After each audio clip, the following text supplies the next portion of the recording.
meeting to order of the Mahoning County Board of Elections held on a regular meeting of the members of the board Tuesday, July 12th, 2022 at 12 p.m. in the boardroom of the Mahoning County Board of Elections office in Youngstown. And it is, read it, 12:09. Call to order. Can I have the call of the roll? Sure. Ms. Calpesta? Present. Ms. Barger? Here. Mr. Arch? Here. Let's all stand for the pledge of allegiance. I pledge allegiance to the flag of the United States of America and to the republic for which it stands, one nation, under God, indivisible, with liberty and justice for all. We'll have a moment of silence for our nation and actually and around the world. Everything that's going around.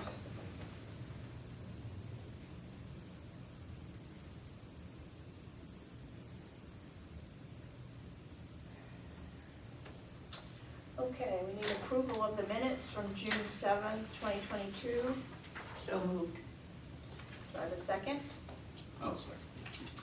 Tom, will you take the roll? Ms. Calpesta? Yes. Ms. Barger? Yes. Mr. Arch? Yes.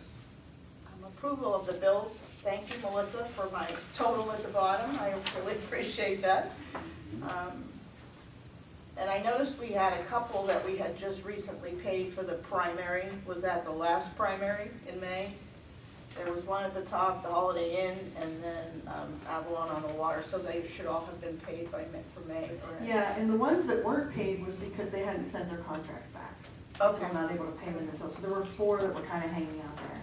Yeah. Okay, I don't think there's any other questions. Do I have a motion to accept the bills on accounts and payments? So moved. I'll second. Call the roll, please. Ms. Calpesta? Yes. Ms. Barger? Yes. Mr. Arch? Yes. Chairman's report. I don't have anything other than early voting seems to be a little slow, but we kind of knew that. And we're hoping people will get out to vote.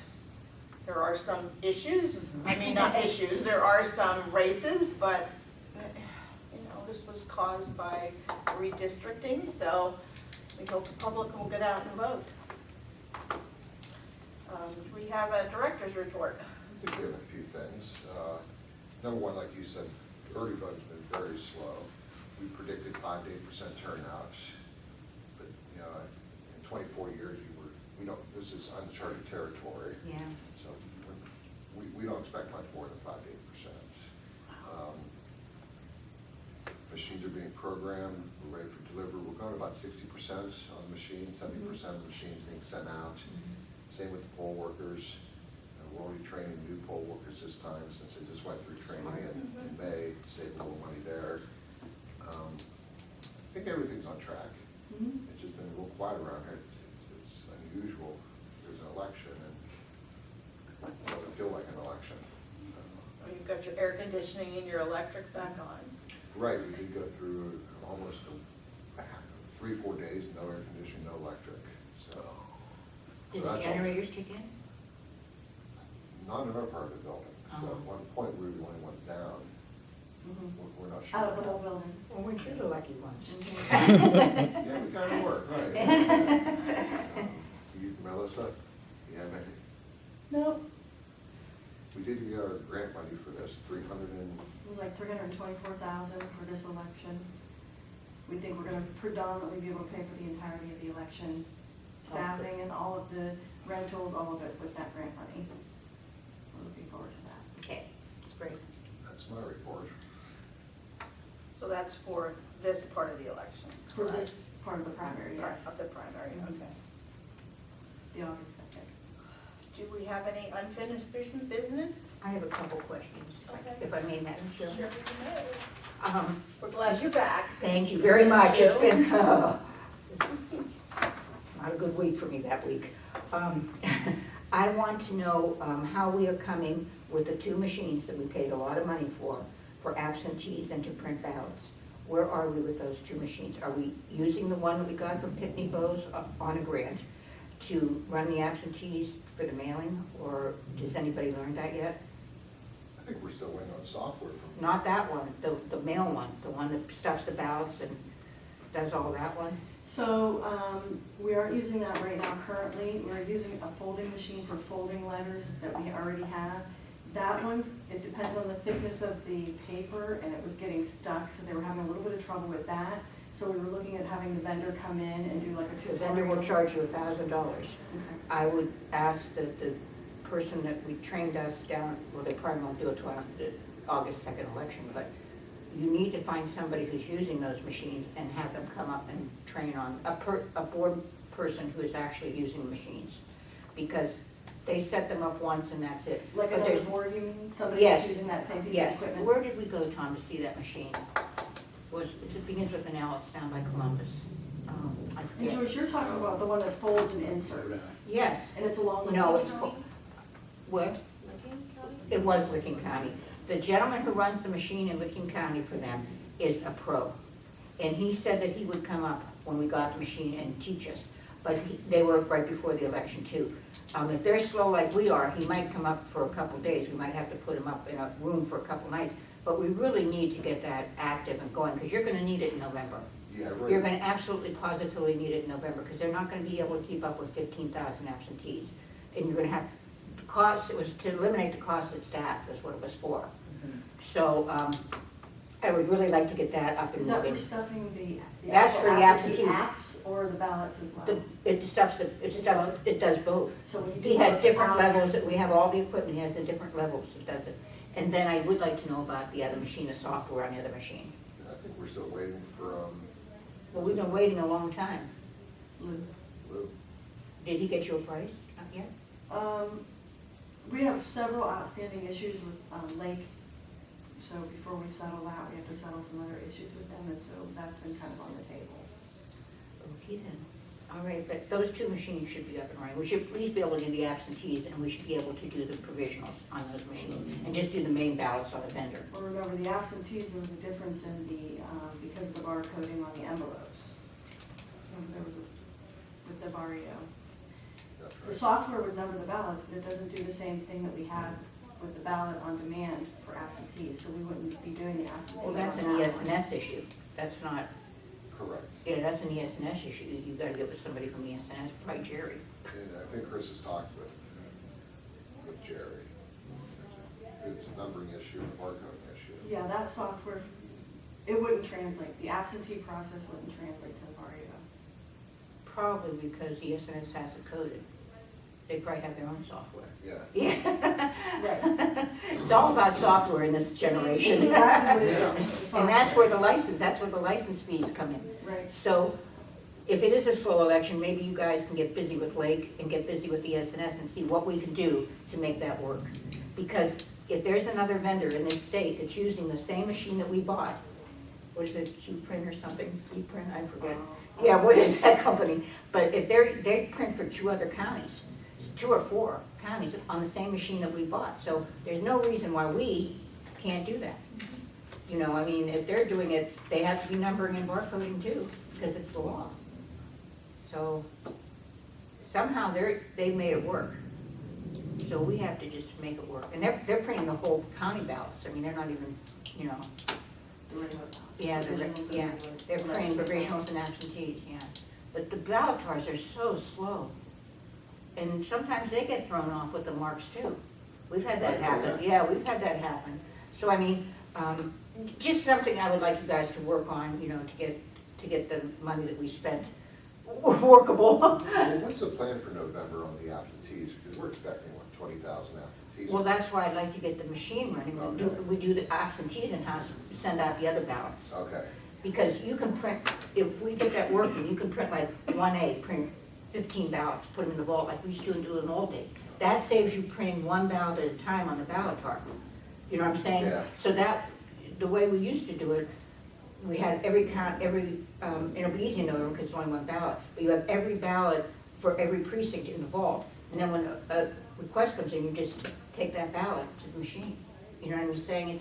It's a simple process, but it's gonna be tough to do it on the ballot card if we're doing the absentees in-house. I don't know whether you wanna go out to mail the absentees, I mean, maybe you should think about Doesn't a that. file go out at 2 o'clock in the afternoon for absentees? Doesn't a file go out when there's That's, a big election? we're doing them in-house now, aren't we?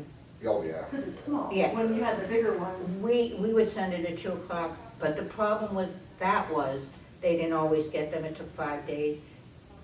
With postal mail sort, your mail gets there the next day. Yeah. So if we could do the absentees in-house, the people would have their ballots the next day, it would save us a big backlog. Because that's the problem we had, the backlog in 2020, oh, it was horrible. because that was one that was all paper, right? Well, yeah, but that was the one where we're having an election, we're not having an election, oh, please. We're doing it, we're not doing it. But it was a problem because even when we did it by mail, they were 4 or 5 days late even processing them, remember? And then 5 days to get, we had to vote a lot of people in the office because of that. So it's a problem that you may run into. But it would be nice to have the machines workable, Right.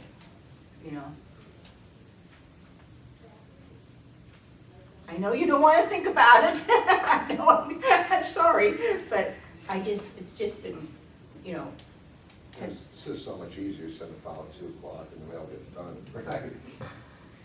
I know, but I'm just saying. Be much easier the next day.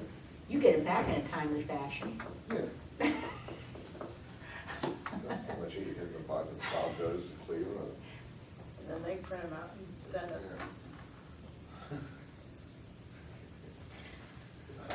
Well, there are things like Yeah. emergencies in primaries, when you run out of ballots, you have your own machine, and could make ballots for the precinct. Oh, no. I'm just saying. That Be prepared.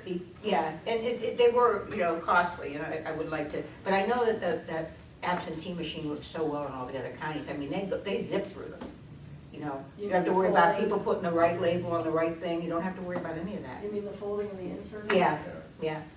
And I think that it sprays the name on the envelope and everything. It's really a remarkable machine. You should probably go down to Licking County and look at how it operates, It you might too. be easier just go down there. It might be easier just go down there, but go down there with, I think, did Chris go with us? I can't remember. But I would go down there and maybe he can give you a demonstration, or at least show you where to put the different levels. Because you can, like even I didn't. if you get someone who like withdraws, you have to put that notice in, you just add another thing and it puts the notice in and you don't have to worry about whether you've done it or not, you've done it. So it's just a, you should really go to Licking County, stay all night and go see, let him show you how it operates, because it's amazing. Once you see it, I saw it, so I know how well it works. Yeah. Well, while we lay down, I'll have Ann get through that. You should probably take Ann and Chris. I would have, Ann knows the name of the gentleman who gave us the demonstration, yeah. So it's just a nice little we could trip. even go before the August special, we're that slow. Yeah, I think we stayed all night and then we went to the board the next morning. That's how we arranged it. It's like a 4-hour drive. It's like down by Columbus, yeah, it's a ways, so. Okay, I'm done. That's all for At the me. end of July, yeah. We're doing the EAP plan, or EAP plan is due, and that grant stuff to do.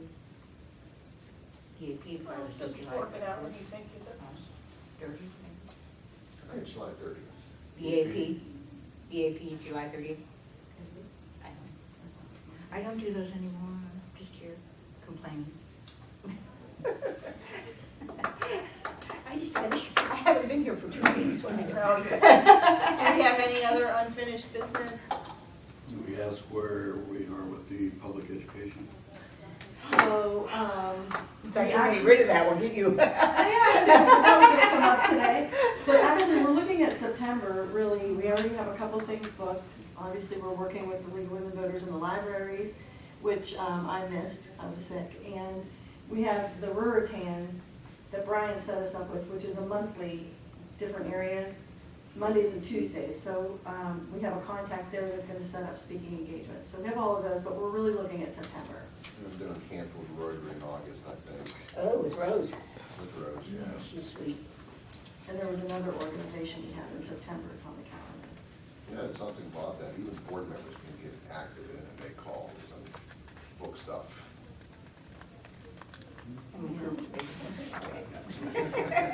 I'm on the mend, I'm sorry.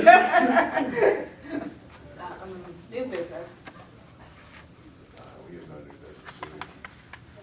Do we have anything for the good of the order or public comment? I'm with the Kathy Gage, the League of Women Voters. I just wondered what the source of the $394,000 grant was for the special election. So it's 324, Oh, okay. and that was from the legislature. Oh, okay. Thank you. All 88 counties got grant monies based on their number of registered voters. Thank you. That's too bad, because those are. The next scheduled regular adjourn meeting is set for Monday, August 1st, 2022, at 6 p.m. through Tuesday, August 2nd, 2022. Do I have a motion for adjournment? So moved. Second? Call the order, please. Ms. Calpesta? Yes. Ms. Barger? Yes, Mr. Arndt? Yes. thank you all. What a wonderful meeting